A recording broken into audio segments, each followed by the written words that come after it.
Hello friends, आज हम हमारे exercise 1.1 of chapter 1 real number का क्वेश्चन 5 करेंगे। यहाँ पर दिया गया है check whether 6n can end with the digit 0 for any natural number. n मतलब 6 की पावर n होगी और n कोई एक नेचुरल नंबर है, तो क्या वो एंड हो सकता है डिजिट 0 के साथ में। यहाँ पर ये हमको चेक करना है। तो हम सबसे पहले देखेंगे कि हम n एक को इन्होंने बोला है कि n एक नेचुरल नंबर है, तो हम n को कोई भी नंबर मान लेते हैं। जैसे सबसे पहले हमने n को लिया 1, n को लिया हमने 2, n को लिया 3 और n को लिया 4, और ये हम 6 की पावर रख के देखते हैं कि हमको क्या मिलता है।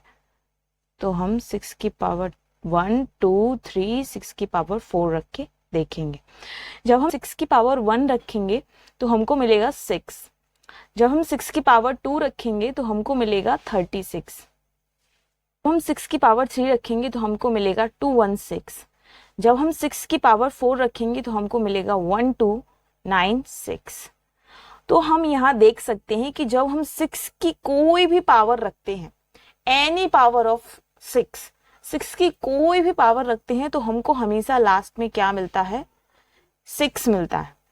तो मतलब अगर हम 6 की कोई भी पावर रखेंगे, चाहे वो कोई भी नेचुरल नंबर हो, तो हमको यहाँ पर 6 मिलेगा। लेकिन इन्होंने तो बोला कि उसके लास्ट में जो डिजिट है वो 0 होनी चाहिए। तो अब किसी नंबर के लास्ट में डिजिट 0 कब आती है? किसी नंबर के लास्ट में डिजिट 0 तब आती है जब उसमें फैक्टर्स होते हैं 2 और 5। मतलब 5 का जब किसी इवन नंबर से मल्टीप्लाई करते हैं तो हमको उसके लास्ट में 0 देखने को मिलता है। हम एक एग्जाम्पल ले सकते हैं, जैसे कि एग्जाम्पल हो गया 20 के फैक्टर्स करेंगे तो हमको मिलेगा 2 इंटू 2 इंटू 5। तो हम यहाँ देख सकते हैं कि इसके फैक्टर्स में 2 भी है और इसके फैक्टर्स में 5 भी है, तो मतलब इसके लास्ट में डिजिट 0 है।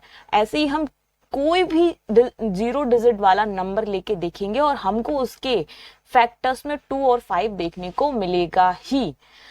तो अगर हमें 6 की पावर n के लास्ट में जो डिजिट 0 है वो चाहिए, तो हमें देखना पड़ेगा कि 6 की पावर n के जो फैक्टर्स होंगे उसमें या 2 और 5 आना चाहिए।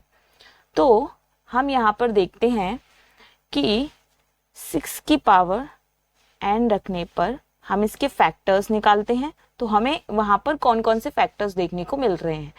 तो हम 6 की पावर n रखने पर इसके फैक्टर्स निकालेंगे तो हमको मिलेगा 6 के 2 फैक्टर्स होंगे, एक तो 2 और एक 3। 6 के 2 फैक्टर्स निकलेंगे, एक 2 और एक 3, और यहाँ पर n कॉमन रहेगा। मतलब 2 की पावर n भी होगा और 3 की पावर n भी होगा। मतलब जब हम 6 की पावर कोई भी रखेंगे तो हमें उसमें 2 और 3 फैक्टर्स तो देखने को मिलेंगे ही, लेकिन हमें यहाँ कहीं भी 5 फैक्टर देखने को नहीं मिलेगा। चाहे हम n की कितनी ही बड़ी पावर रख दें, चाहे हम 6 की कितनी ही बड़ी पावर रख दें, हमें उसमें 5 कहीं भी देखने को नहीं मिलेगा, क्योंकि n की पावर कोई भी रखने पर वो फॉर्म में तो होंगे 2 और 3 के ही ना, तो उसमें हमें 5 तो देखने को मिलेगा ही नहीं। तो मतलब ये कभी भी एंड नहीं होगा 0 डिजिट के साथ, और इसी को हमें चेक करना था। अब इसी को हमें लैंग्वेज में लिखना है, तो हम यहाँ पर लिख सकते हैं since 6n contain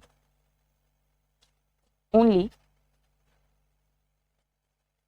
factors 2 and 3, which means